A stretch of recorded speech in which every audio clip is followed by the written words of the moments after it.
Hi, it's Paul Thakis, Good News Planet. I'm speaking to R. Scott Anderson. Hi, Dr. Anderson. How are you? I'm good. How are you? All righty, good. Doctor of radiation, oncology, father of 7, loving husband, Navy diver, SEALs, EOD, a Green Beret, and an author, and the needle for the uncommon thread, okay? Yep. Why a book? It kind of ended up there. I've done a lot of things. This book came out. It's a compilation of 5 or 6 years of columns I wrote. In the back, they gave me the last page of the Journal of the State Medical Association, and they wanted a funny thing to close every issue. So they asked me to write one when my friend was elected president of the association, and that kind of turned into 3 years of writing her column because she got cancer, and then her husband died. And then when she came back to write her column, they were stuck with me because I had enough readers that liked me that they didn't want to see me get tossed out, so they had to give me my own column. So that became the uncommon thread. It was kind of like a disease. They didn't think I would take hold and overwhelm their immune system, but I did. They should have known you were a doctor. Well, they thought that I was a temporary fill-in. And only a doctor. Usually doctors aren't, they're sometimes in the world of communications, but a lot of times they have people communicating for them. Yeah.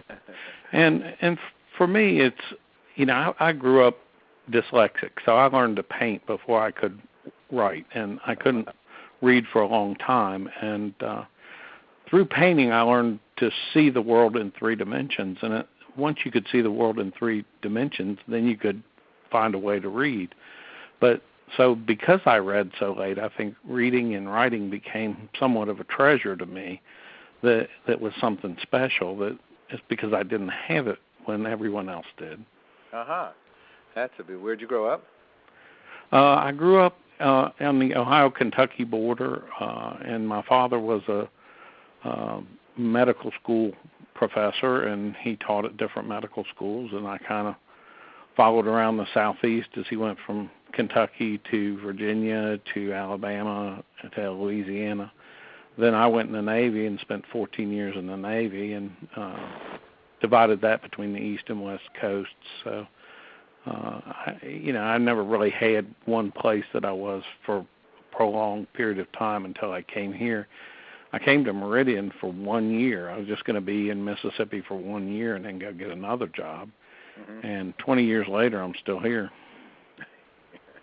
It might take that long just to spell the name. Yeah, I about got it down now. It took me a while to learn how to do it. Isn't it funny how that was, as a young kid, everybody said, yeah, spell Mississippi, M-I-S-S-I-S. It just really took off, that name of that. But that's, I think, the first state I could probably spell. I couldn't spell Pennsylvania, but they had a song to go with Mississippi. It's all good. So you're in a happy place right now with your outreach. Are you still doing the medical work? Yeah. I still have an active clinical practice. I'm still the head of the cancer center. I've had other jobs. I've been on the board of trustees for the State Medical Association, and I've been on the chief of staff for Anderson Hospital. But those things I've kind of been able to step away from, and that's really what's given me the time to try to push forward with this book, is that, I've backed away from a few other things. Well, tell us something about the book. Well, the book is a collection of the things that happen to me on a given month. It might be when Ivan or Katrina came through, I wrote about, baby squirrels that fell out of trees and were orphaned, and my children would drag them in the house and feed them baby bottles, little doll baby bottles, and raise them, and they would get loose in the house and run all over and bite your fingers when they grew bigger. And so we had to let them go, but we were not really that educated on squirrel training. I thought squirrels would naturally know how to climb a tree, and apparently they don't, because one of the stories, squirrel story, is tells about, we let these squirrels go. They climb straight up 60 feet up the trunk of a big pine tree, and then they freeze up there, terrified. Uh-huh. And then one of them lets go and falls to his death right in front of my 4-year-old daughter at the time, who doesn't take it well. You know, my wife tries to give the dead squirrel CPR, which tells you a lot about my wife. The amazing Charlo. Yeah, the amazing Charlo. She's and she's been like a treasure to my life. When we came here, we didn't have any children. It was just she and I, and she wasn't getting pregnant, so we did all the infertility stuff, and so she was praying for children, and then they started coming. Two of my kids from a previous marriage came to live with us, and then we adopted a beautiful little girl, and then her sister got ill and died, and we took on her 3 boys to raise. And then in the middle of it, Charlene got pregnant, so we got 5 of the kids in 11 months. If you don't think that's a change in your lifestyle, my gosh. You know, it's one of those things. I said, you've got to stop praying. This is getting ridiculous. It's one of those things that, you know, it's a joy, but it's certainly something that takes adjusting to. And, you know, that's what a lot of the stories are, is how did we adjust to this transition in our life? You know, what did we and the kids do? And kind of there's not a thread that links thematically all the different stories, but there's what I try to do is have an underlying current really that guides you through all the stories that links them, and that's that this is the guy under the white coat. This is what you know, doctors are like. They're just some other guy who's trying to do the best he can. And my patients take a lot of comfort in that. Maybe they don't take a lot of comfort in the fact that I can be an idiot in some cases. You know, it's one of those things you don't have the corner on that market. Yeah, you shouldn't give me a ladder. You shouldn't, you know, there's certain things I shouldn't do. One of them's climbing up on high things because I tend to fall off. But you know, I think it helps the patient to see their doctor as a human being. And what I do in radiation oncology, one of the first things I have to do is to establish a rapport with that patient so that they can relax and lay on that table and be calm and not tense, because we have to set them up in a position that we have to replicate 40 times through the course of their treatment in order to be successful. You can't have them moving around so you're shooting an eye one day and in a ear the other day and hitting the target the third day. You have to hit that target every day. So having them calm and having them relaxed and trusting you is implicit to doing a good job with what we do. So I try to, every interview, with my initial interview with a patient, I try to get them to at least smile. You know, sometimes I'll try to get them to laugh. You know, but you've got to listen to their stories. You've got to tell them some stories. You've got to find a way to make that connection and make it okay for them, because what they're coming to you for is tough. Their life's on the line. Yeah, and that's the whole thing. Radiation. My brother-in-law's a radiologist. You know, he's telling people some serious things on how, in essence, they're what's going on with their life, right? Yeah. I mean, as a radiation oncologist, if you're walking this tightrope, because if you treat too much, you're destroying normal tissue, and you can cause very bad things to happen. You can make people be blind. You can make them be paralyzed. You could, you know, you're going to cause some side effects. But you can't be so tight that you miss the tumor, because if you miss the tumor, it grows back and they die. So you're stuck trying to do the exact right amount, not knowing what the exact right amount is. So it makes for a somewhat stressful job. You've got to find a way to take the pressure off yourself. And for me, the writing and maybe smiling about some of the things that happen helps. Makes good sense to me. Let me ask you a couple thoughts here, questions, thoughts. Sure. Heroes. Tell me about that chapter.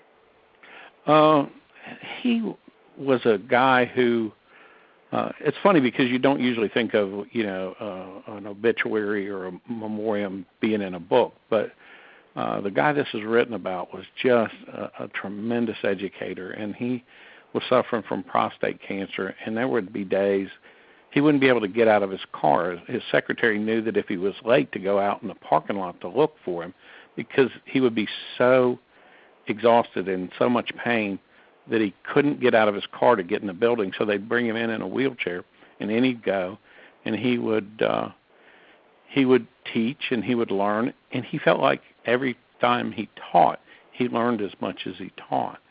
And we gave him the first gold medal from the Mississippi State Radiological Society.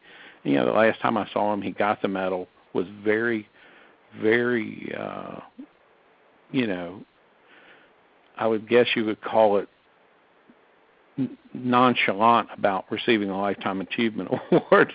Okay. And went ahead and gave us a presentation, and he was a great educator, and that's the kind of model you need to build your life on. I mean, those are the kind of guys, the old guys that are gone now, that set an example that really we're not going to see again. I had the opportunity to, when I was at UAB, to work under Tinsley Harrison and some of the people that were there that are the giants in medicine. And in radiation oncology, we're not a very big field, so you get to meet your heroes early in your career, and you just are amazed at how they took really a fledgling specialty. I know radiation oncology has been around since the turn of the last century, but it really didn't start until 1955. Mm-hmm. And, with linear accelerators after World War II, the Klystrons they had from the war effort, they were able to make the first linear accelerators. Mm-hmm. And that's really when our specialty in its modern sense began. Mm-hmm. All your chapters are short, 3 to 5 pages or something like that. Well, that's because that's all the editors would give me. It was supposed to be 1 page, and they would get really mad when it was more than 1 page. I think one of them was 9 pages. They wanted to strangle me on that one. Uh-huh. But they like the concept of a short but potent. Yeah, they wanted something that popped, and, you had a page to do it. And so that's why they're all short. But it makes for, I think, an easy read. You can sit down and read a chapter. I say it's the perfect bathroom book because it's just the right amount of time. Well, this is my kind of book. I can't read a big book too well. I never have been able to. But I like short, to the point. I'm a one-page memo guy. Let me ask you another one. Give me a couple that are you'd like to share with our audience. Well, I tend to get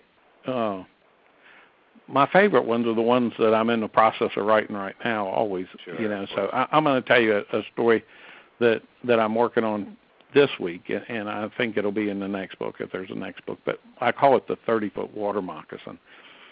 Now, down here we have a lot of snakes. That's one of the things we specialize in Mississippi. Congratulations. And we'll send you some if you need some. Oh no. We have what? I think we're okay. Okay.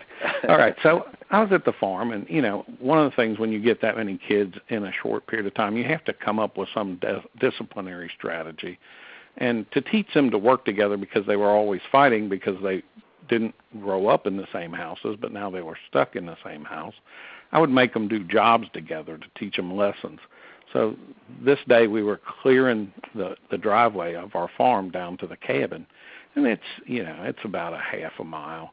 And I was supposed to meet my wife for dinner in town, so I got them started, got them about halfway down the driveway, and then ran to the farmhouse, took a shower, changed into a set of shorts and sandals and a golf shirt, and left to meet my wife. Well, driving back out the driveway, it had taken us all afternoon to do a half mile, and they'd managed to do the next half mile in about 20 minutes.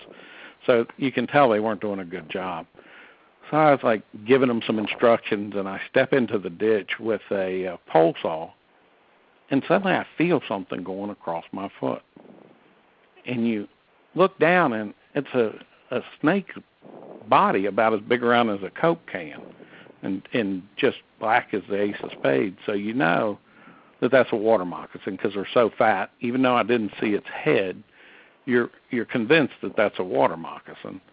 and you feel every scale as it kind of slides its skin over your skin. That's a creepy feeling. And it's very hard not to try to jerk your foot away, but you can't because you don't know where the head is, and as soon as you jerk your foot, you're going to get bit. So I hollered at the boys. I said, boys, I need one of you to bring me an axe or a shovel or something, because I figure if I got by its head side and flipped it, I would get it away from me and have a chance to get away. Well, I look up. They've run up to the truck, which is about a half mile away, and the whole time the snake is slowly crossing my foot. And they come back with a chainsaw. Well, a chainsaw is a useful tool, but it's not going to help me in this given situation. So I was like, look, I want to be real specific here. I want a shovel or an axe. And they're like, well, what's going on? I said, well, there's a big snake on my foot. So they take off running. They come back with a pistol intent on shooting it. Well, that's not an option either. So I'm trying to explain to them, no, we're not going to shoot the snake that's crawling across my foot right at this minute. Go back and get me a shovel or an axe.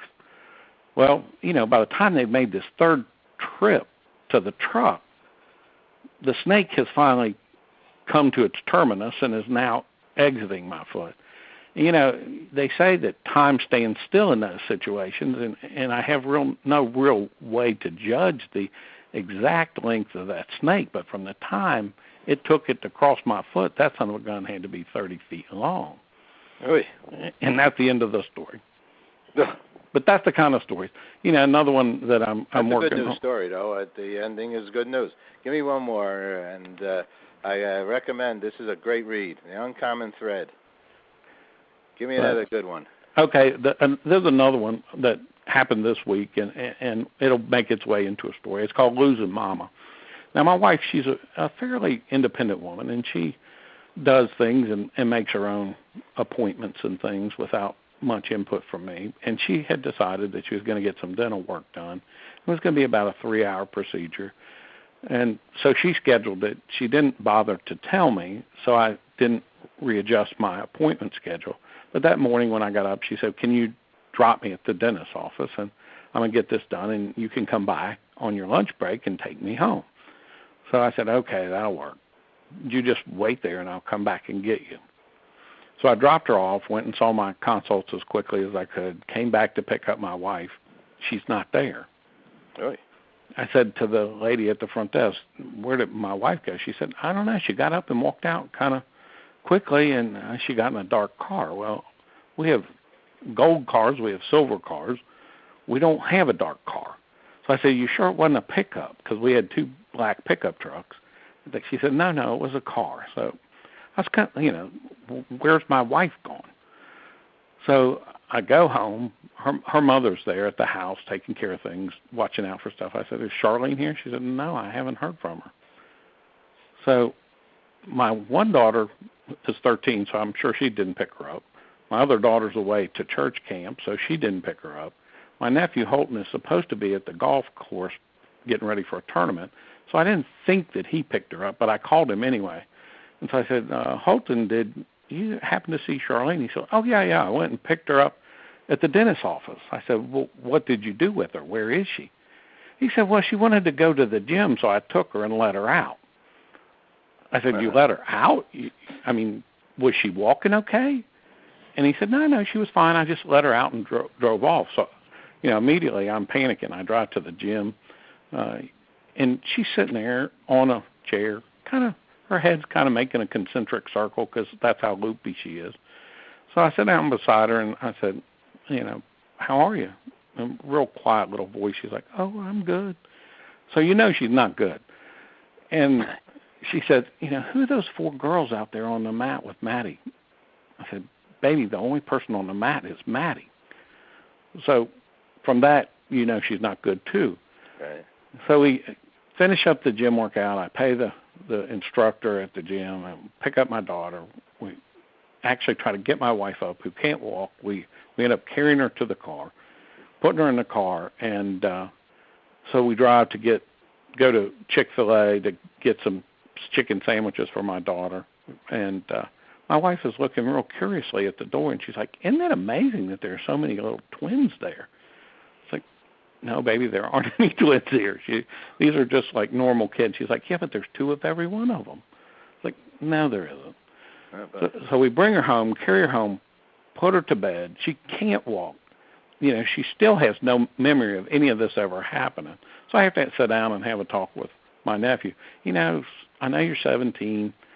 I know she's an adult. She told you to take her to the gym and drop her off. But there are times when you can't do everything an adult tells you to. You've got to start getting some judgment at this point in your life. And when somebody's had 3 hours of anesthesia, you don't take them and drop them off at a gym. But right. we found her. Everything was fine. A life lesson was learned by my nephew. We all kind of have something to chuckle about afterwards. But it was, kind of disconcerting to go to pick your wife up and have her turn out to be missing. He had borrowed a car to go get her, is why it wasn't a recognizable car. There it is. Well, so the mystery was solved. We found my wife. Everything turned out good, but it was traumatic in the middle. I'm sure it was. Scott, I have to say one thing. Actually, when I got your book, right? Mm-hmm. For whatever this is, but it's really true. You look almost like identical to my dad. Really?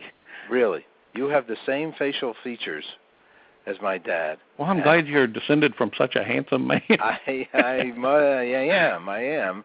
Really. And so, it just was like one of those wonderful things that for me is a big deal. And, Is your dad still with us? He's not still with us. In fact, he passed 28 years ago yesterday. Oh, I'm sorry. And so, it's just sort of, so isn't it pretty wild? You've had those situations. They just come about where you never expected it. I had just mentioned my dad the day before to somebody, and then I get your book, and I look at it, and there's my dad looking at me. Well, that's great. Well, I don't know if it's great, but I've enjoyed talking to you. It's wonderful to have a chance to see. I had a similar thing happen in which I wrote a book with a character in it, with a picture of the character in my mind. And then one day I met the girl who was that character. Yeah, there you go. You didn't really know who the character was. Right. And it wasn't based on a real person. But when I saw this girl, I knew that she was the character. I hear you. It's all good. Let me ask you the last question. All right. What's good news for you, sir? Well, hopefully we're going to keep doing this book tour and selling a few books. If people want to get one signed from me, go to ChinaGrovePress.com and click buy, and when I send you your book, I'll sign it. You can get them from Amazon, either the physical book or the e-book, and you can get the Nook book from Barnes & Noble. We're going to be out with Ingram Distributing, so we'll be out in your local bookstores soon, and I'm hoping people have some interest and take a look at the book. There you go. It's a lot of good stuff. All right. Thanks so much for sharing good news with us. Thank you, sir. All right, Scott. Bye-bye. Bye-bye.